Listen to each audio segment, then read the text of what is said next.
예수께서 와서 보시니 나사로가 무덤에 있은지 이미 나흘이라. 베다니는 예루살렘에서 가깝기가 한 오리쯤 되매 많은 유대인이 마르다와 마리아에게 그 오라비의 일로 위문하러 왔더니, 마르다는 예수께서 오신다는 말을 듣고 곧 나가 맞이하되 마리아는 집에 앉았더라. 마르다가 예수께 여짜오되 주께서 여기 계셨더라면 내 오라버니가 죽지 아니하였겠나이다.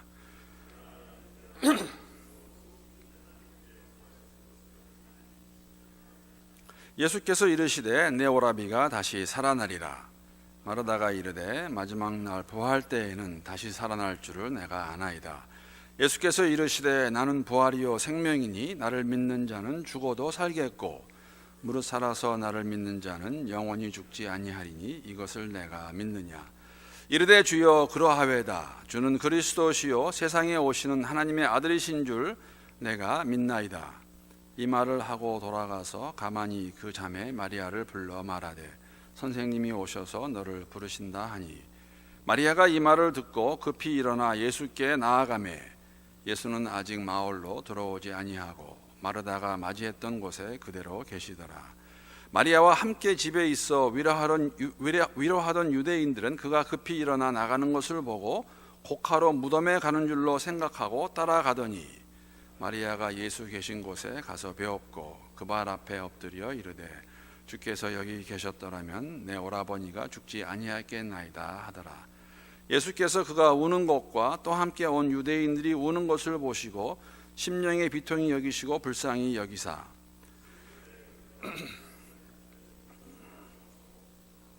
예수께서 눈물을 흘리시더라. 이에 유대인들이 말하되 보라 그를 얼마나 사랑하셨는가 하며, 그중 어떤 이는 말하되 맹인의 눈을 뜨게 한 이 사람이 그 사람은 죽지 않게 할 수 없었더냐 하더라. 이에 예수께서 다시 속으로 비통히 여기시며 무덤에 가시니 무덤이 굴이라 돌로 막았거늘, 예수께서 이르시되 돌을 옮겨 놓으라 하시니 그 죽은 자의 누이 마르다가 이르되 주여 죽은 지가 나흘이 되었음에 벌써 냄새가 나나이다. 예수께서 이르시되 내 말이 내가 믿으면 하나님의 영광을 보리라 하지 아니하였느냐 하시니, 돌을 옮겨 놓으니 예수께서 눈을 들어 우러러 보시고 이르시되 아버지여 내 말을 들으신 것을 감사하나이다.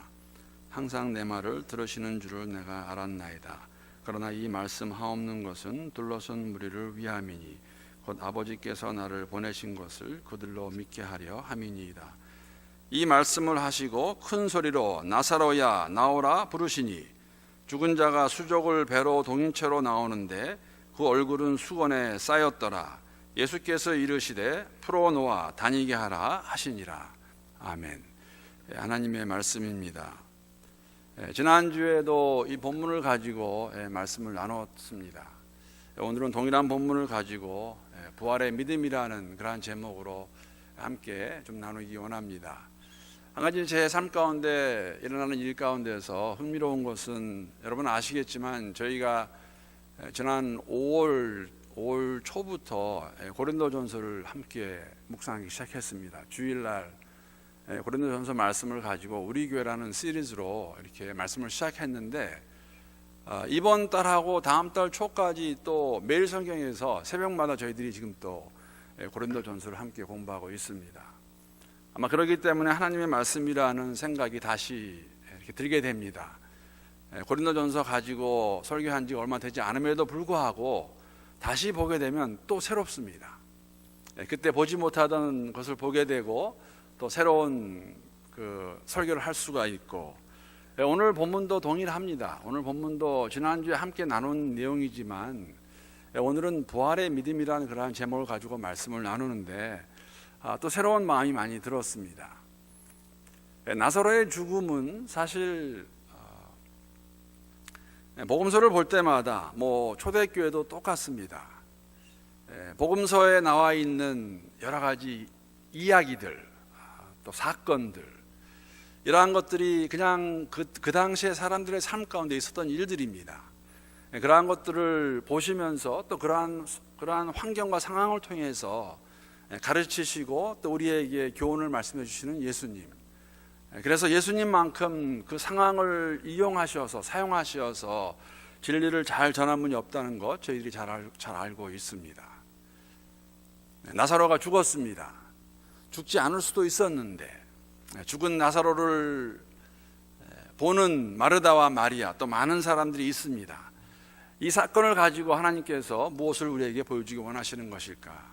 이 사건을 당한 마르다와 마리아 또 그 유대인들, 많은 유대인들은 이 사건을 통해서 예수님께서 무엇을 가르쳐 주시기 원하시는 것일까? 더 나아가서 우리가 항상 고민하고 고심하는 부분입니다. 2000년 전에 나사로의 사건과 2015년을 살아가는 우리와는 무슨 상관이 있을까? 우리가 상관을 짓지 못한다면, 이 본문을 가지고 우리가 깨달음이 없다면 사실은 그냥 어떤 다른 종교에 아니면 우리가 알고 있는 그냥 고사와 같이 이런 이야기가 있었구나 하고 끝날 것입니다. 그것은 다가 아니겠지요. 이 말씀을 통해서 우리에게 주시는 교훈이 무엇일까?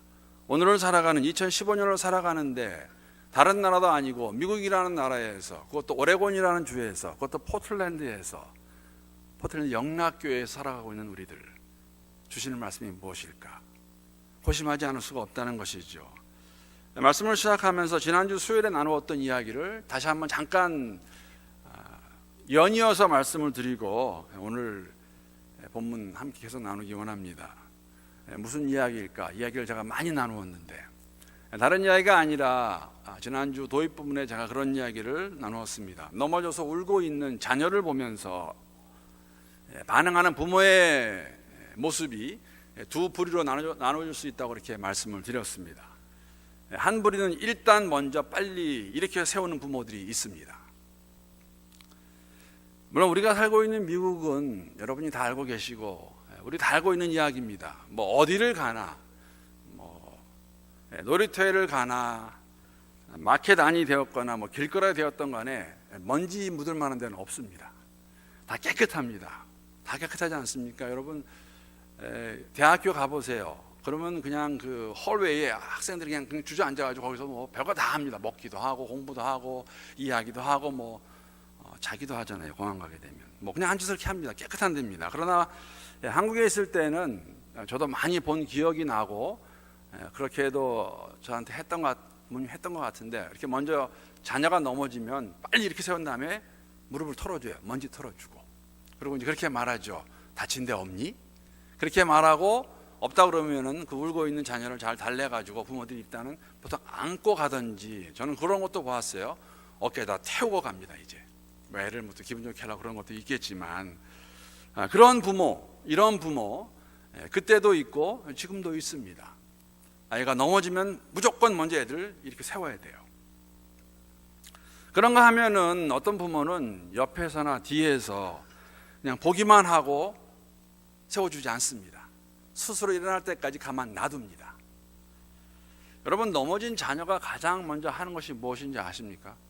넘어졌어요. 가장 먼저 하는 것은 우는 것입니다. 아파서 울 수도 있는데 꼭 아파서 우는 것만은 아닙니다. 어떤 자녀는 그냥 넘어진 자체가 창피해서 우는 애도 있어요. 창피해서. 어릴 때부터 그런 애도 있는 것 같아요.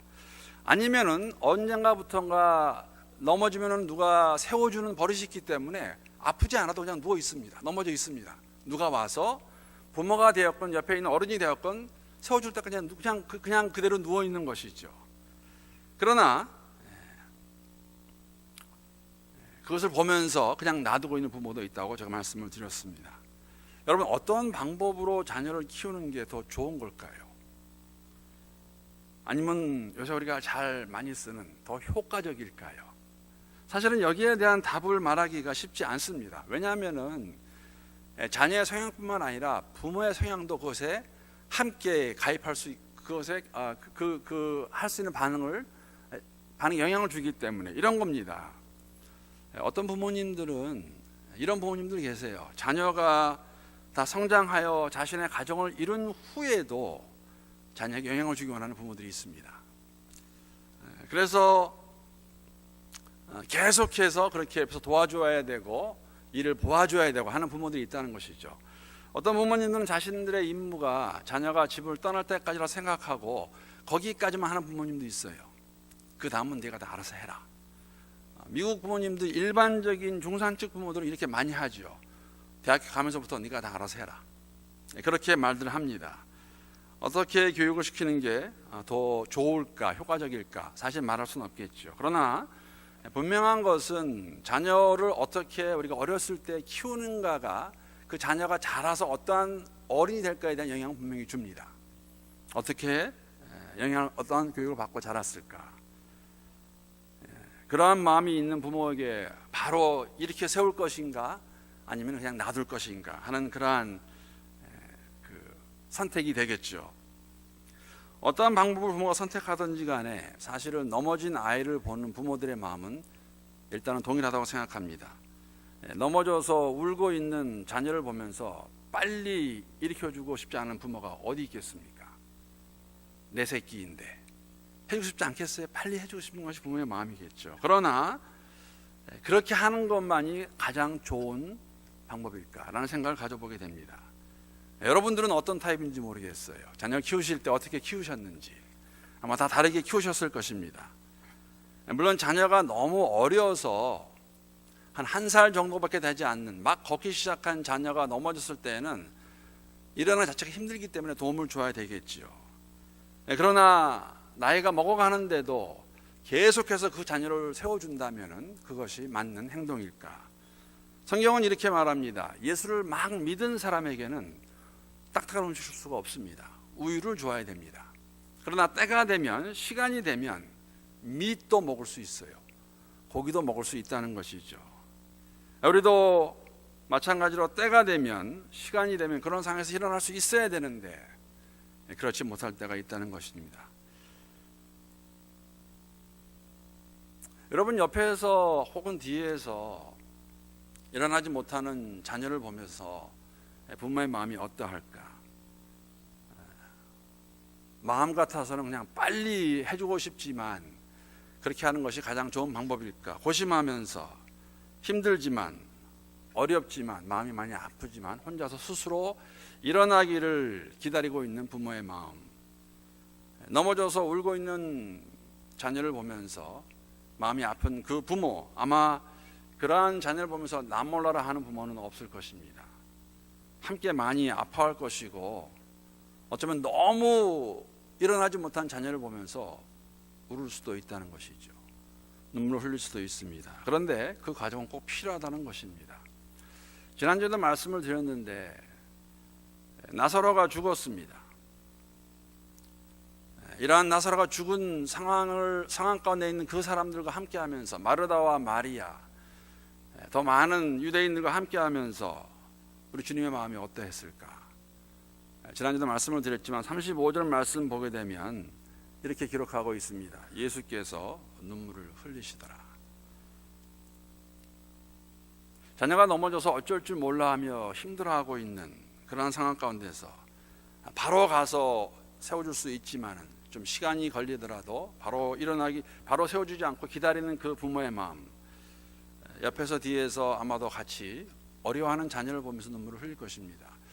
여러분, 저는 35절의 말씀 보면서 이 주님의 마음이 부모의 마음이라고 생각을 했습니다. 사랑하는 오라버니가 죽었습니다. 살 줄 알았는데 죽었습니다.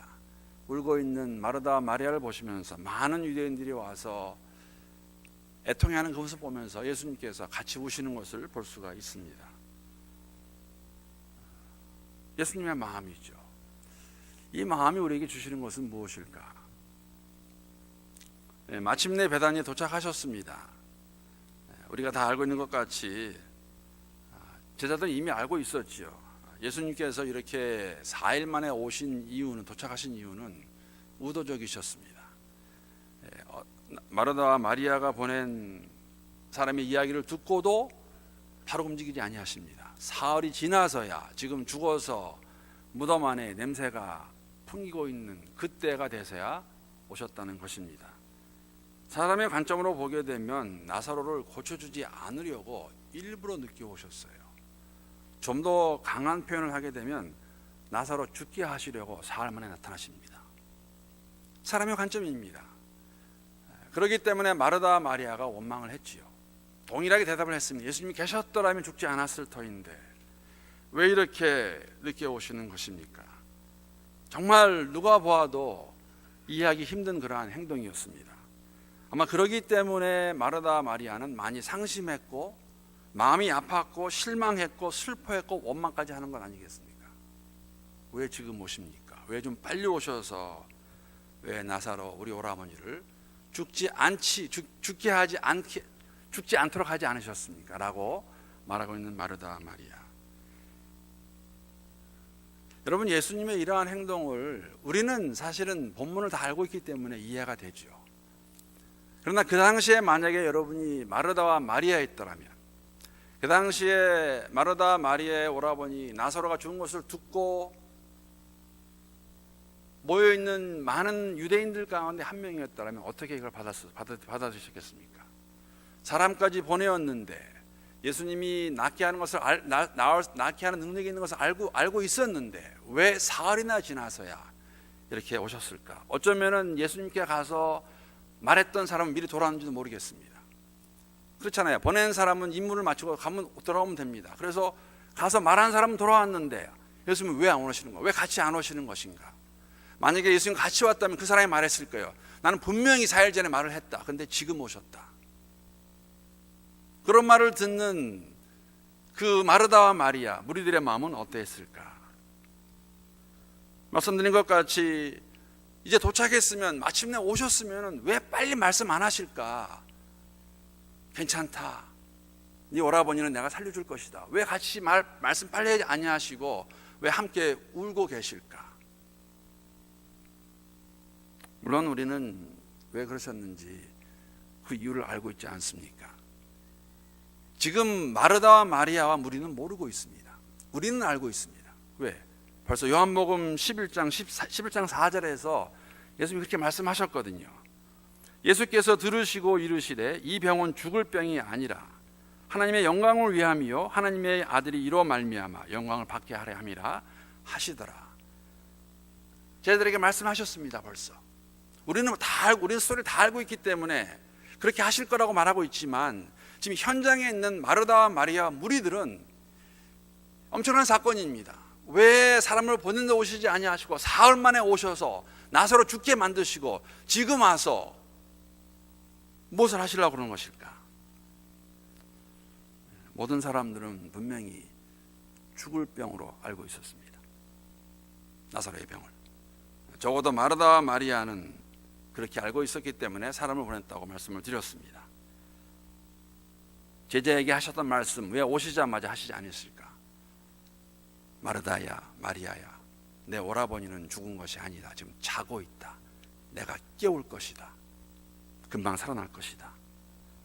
왜 그렇게 말씀하지 않으시고 그 원망을 다 들으시고 사람 눈총 다 받으시고 그 다음에 함께 우시고 난 다음에서 나사로를 살리시는 것일까? 여러분, 우리에게, 여러분과 제게 선택의 여지가 있다면 고난과 고통을 선택할 사람은 저는 아무도 없다고 생각합니다. 고난과 고통을 좋아할 사람은 아무도 없습니다. 우리에게 선택의 여지가 있다면 다 피해가기 원할 것입니다. 그러나 우리가 아무리 원치 않는다 할지라도, 계획하지 않는다 할지라도 고난과 고통은 현실입니다. 피할 수 없고 부인할 수 없는 삶의 일부분입니다. 오늘까지 살아온 지난 30년, 사실 잘 안 되는 사람도 있어요. 25년 정도, 45년, 70년, 80년을 살아오면서 우리는 다 입을 열어 함께 고백할 수 있을 것입니다. 우리의 삶 가운데 많은 고난과 고통이 있었다. 현실입니다. 현실 가운데 우리가 절망할 때가 있습니다. 내가 할 수 있는 것이 아무것도 없다. 정말 아무것도 없구나. 여러분, 온전한 포기는 우리가 할 수 없다는 것을 인정하게 됐을 때 할 수 있는 것이죠. 저는 이러한 모습으로 만들어 가신 분이 예수님이라고 생각합니다. 왜냐하면 의도적으로 늦게 오셨기 때문에.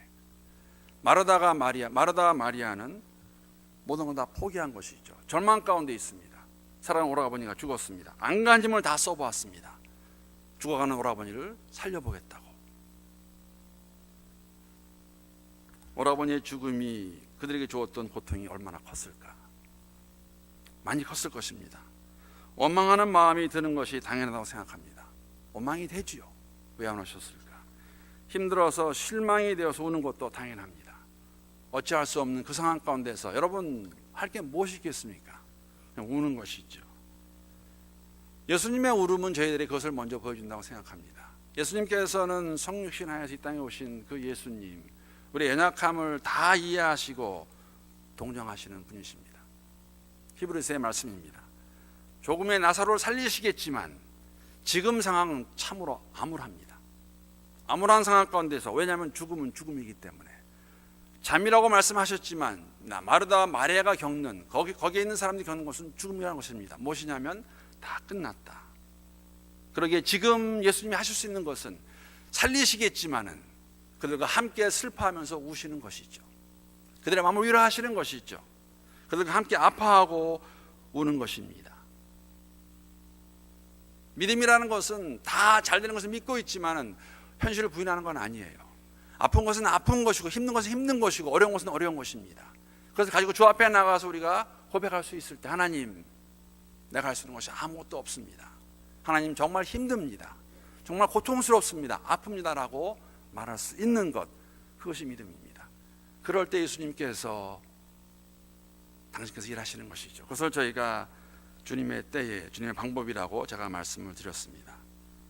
예수님은 처음부터 모든 것을 다 알고 계셨습니다. 처음부터. 나사로가 아플 때부터, 사람이 왔을 때부터 다 알고 계셨습니다. 이 과정이 그들에게 필요했다는 것이죠. 그래서 모든 것이 다 끝나지 않았습니까? 아픔도 없어지고 죽음을 당했고, 죽음으로써, 그리고 고통 가운데 있는 그들이 알고 있는 모든 것이 다 끝난 거예요. 이제 할 수 있는 것이 아무것도 없습니다. 정말 제일 밑바닥에 간 것이죠. 여러분, 죽은 사람 앞에 두고 할 게 무엇이겠습니까? 우는 것밖에 없어요. 이때가 하나님이 일하실 때라는 것이죠. 십자가의 죽음입니다. 여러분, 예수님이 돌아가셨기 때문에 부활이 있는 것이에요. 부활은 죽음을 전제로 합니다. 죽지 않은 부활이 필요가 없어요. 죽음은 모든 것이 끝난 것을 말합니다. 끝났다는 것은 여러분과 제가 할 수 있는 모든 것이 할 수 없다고 고백할 때에, 내 힘으로 할 수 없다고 고백할 때에, 다 끝났다고 말할 때에, 하나님만을 전적으로 의지할 때에, 그때 부활이 시작된다는 것이죠. 부활의 예수님만이 우리의 삶 가운데서, 우리 교회의 삶 가운데서 불가능한 것들을 가능케 하실 것입니다. 지난주도 말씀을 드렸지만 마르다 마리아가 예수님의 능력을 믿지 못하는 것은 아닙니다. 오늘 본문에도 그 얘기가 나옵니다. 다시 살리겠다는 예수님의 그 말씀에 마르다 마리아가 무엇이라고 대답합니까? 여러분, 이 믿음은 바리새인들이 갖고 있던 믿음이고 많은 유대인들이 믿었던 믿음이에요. 그렇기 때문에 오늘 본문을 보게 되면은 오라버니를 살리겠다는 예수님 말씀에 마르다가 어떻게 대답을 하냐면은 본문 23절 24절을 보게 되면은 이렇게 말합니다. 예수께서 이르시되 내 오라비가 다시 살아나리라 말씀을 했더니 마르다가 이르되 마지막 날 부활 때에는 다시 살아날 줄을 내가 아나이다. 마지막 날 살아나는 것은 여러분 많은 바리새인들이 믿고 있던 그들의 신앙입니다. 사두개인은 안 믿었어요. 부활을. 바리새인은 믿었습니다. 그래서 알고 있었어요. 예수님, 저도 알고 있습니다. 마지막 날에 부활하겠죠. 죽은 다음에 부활하겠죠. 그러나 바로 눈앞에 있는 냄새가 나는 사흘된 송장이 살아나는 것은 믿지 못하는 것이에요. 무슨 믿음일까 이것이? 그것은 믿지만, 예수님의 능력을 믿지만은 지금 당장 죽은 나사로를 살리겠다고 말씀하신 그 말을 믿지 못하는 마르다와 마리아. 상상할 수 없는 것이 당연하죠. 부활의 모습을 보여주기 원하십니다.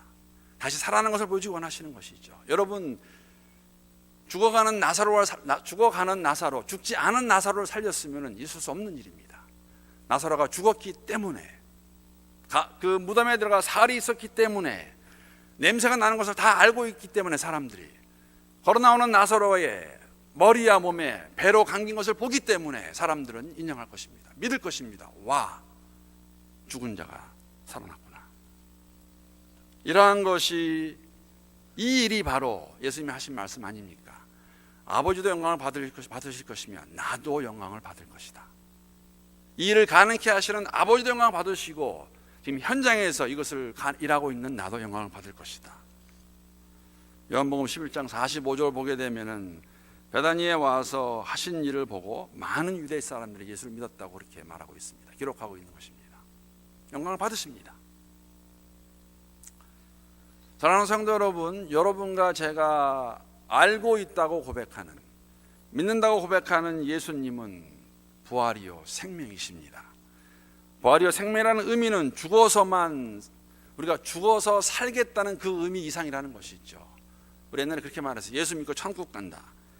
아닙니다. 살아서도 영원한 그 나라에 들어가서 우리가 지금 이곳에 살고 있지만 그 부활을 맛볼 수 있다는 것이죠. 이것이 부활의 믿음이라는 것입니다. 우리가 오늘이라는 시간과 공간 안에 있지만은 부활의 믿음으로 살아갈 수 있다는 의미입니다.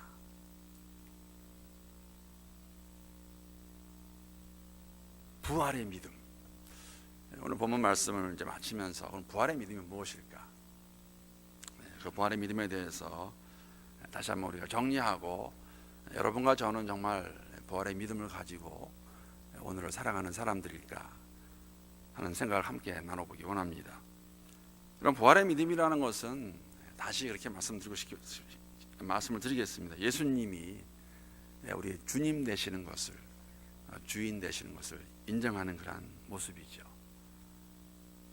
주인이신데 여러분, 주님이라는 의미 가운데 우리가 해야 될 일이 있다는 겁니다. 주께서 원하시는 것들, 그것은 우리가 최선을 다하는 것입니다. 그러나 우리가 인정해야 되는 것, 우리의 최선으로 부족하다는 것이죠. 부족하니까 하지 않는 것도 아니에요. 우리는 최선을 다해야 됩니다. 나사로가 아플 때에 마르다 마리아는 최선을 다했습니다. 예수님의 능력을 부인한 것도 아니고, 예수님이 계셨더라면 예수님이 살릴 것을 알고 있었지만 병간호를 했을 것이고 최선을 다했을 것입니다. 여러분 그렇지 않습니까? 몸이 아플 때 여러분 해야 될 일이 뭐가 있습니까? 몸이 안 좋을 때 가장 먼저 해야 될 거, 휴식을 취하셔야 돼요. 기도만으로 부족합니다. 쉬셔야 돼요. 몸은 한계가 있어요. 하루에 4시간 자고 일할 수 없습니다. 휴식하셔야 됩니다. 4시간 자고 일하면은 한 일주일 주간 몸이 망가지세요. 힘들어집니다. 휴식하셔야 돼요. 그래도 낫지 않으면 어떻게 합니까? 의사 보러 가지 않습니까? 의사 만나서 얘기를 합니다. 내가 이렇게 아픕니다. 그러면 의사가 진찰하고 약도 주고 여러 가지 지시사항을 받습니다. 자, 그렇게 하면 다 낫습니까?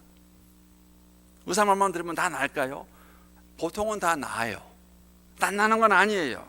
여러분 암이 걸리면 수술받고 치료받으면 다 낫습니까? 또 그런 건 아니에요.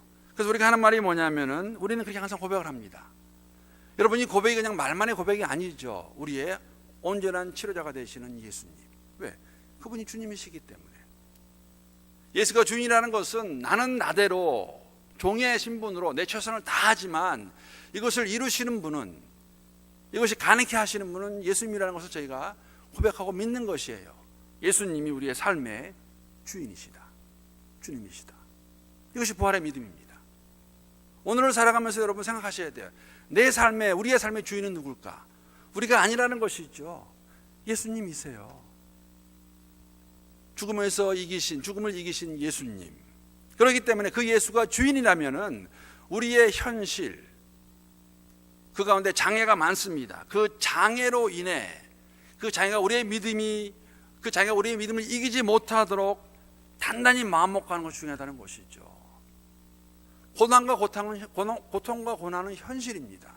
있을 거예요. 장애물은 항상 있습니다.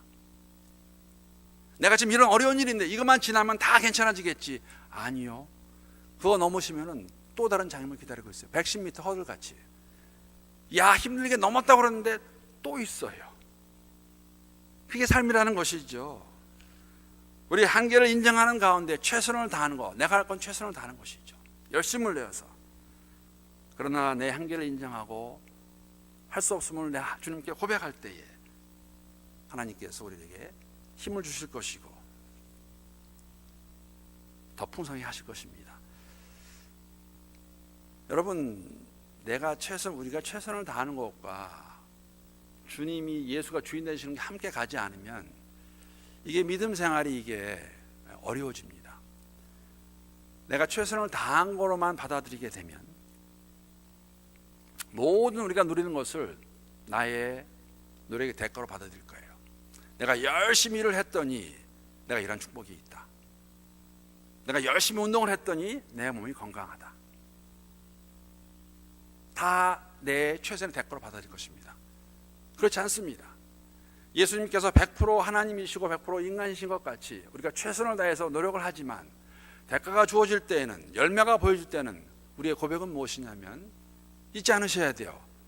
내 노력의 대가가 아니에요. 하나님께서 축복하셨다 말하는 것이죠. 그렇지 않으면 양쪽 다 갈 수 있어요. 어려워도 힘들어도 아니면 다 잘 돼도 그것을 내 것으로만, 내 스스로의 것으로 된 것으로 인정하게 된다면,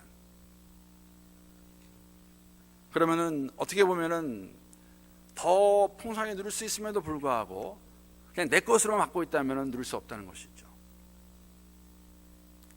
우리의 현실이, 우리의 장애가 믿음을 이기지 못하도록, 우리의 믿음을 넘어뜨리지 못하도록 주 안에서 부르짖는 가운데 단단하게 마음 먹고 살아가는 삶, 그것이 주님께 다 맡기는 삶입니다.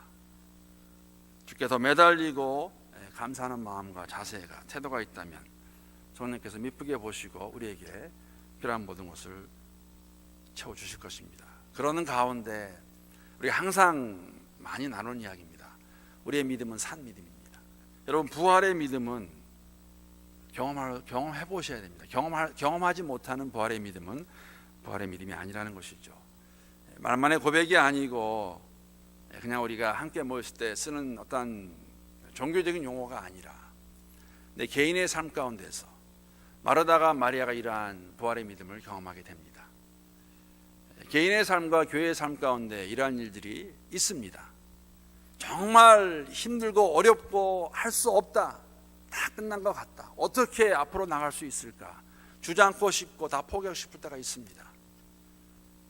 그거로 끝난다면 부활의 신앙이, 부활의 믿음이 안 되겠죠. 죽은 나사로를 살리신 그 예수님께서, 죽음을 이기신 그 예수님께서 오늘도 우리와 함께 하시기 때문에 내가 모든 걸 다 주 앞에 내려놓고 주의 말씀 안에서 다 항복하게 되면, 다 드리게 되면 그때가 성령께서 우리에게 부활을 맛볼 수 있도록 힘을 주실 것이고 경험할 수 있도록 하실 것입니다. 이런 것을 우리가 가리켜서 체험적인 믿음이라고 말합니다. 2000년 전에 베다니에 나사로를 살리신 그 예수님, 오늘도 우리와 함께 동행하시고 임마누엘 역사하고 계십니다. 우리의 삶 가운데, 또 개인의 삶과 교회의 삶 가운데 이러한 어려움이 있을 때, 또 아픔이 있을 때 우리가 좌절하지 않고 힘든 가운데서 주만을 바라보고 함께 잘 걸어나갈 수 있는 우리 모두가 될 수 있기를 함께 기도합니다.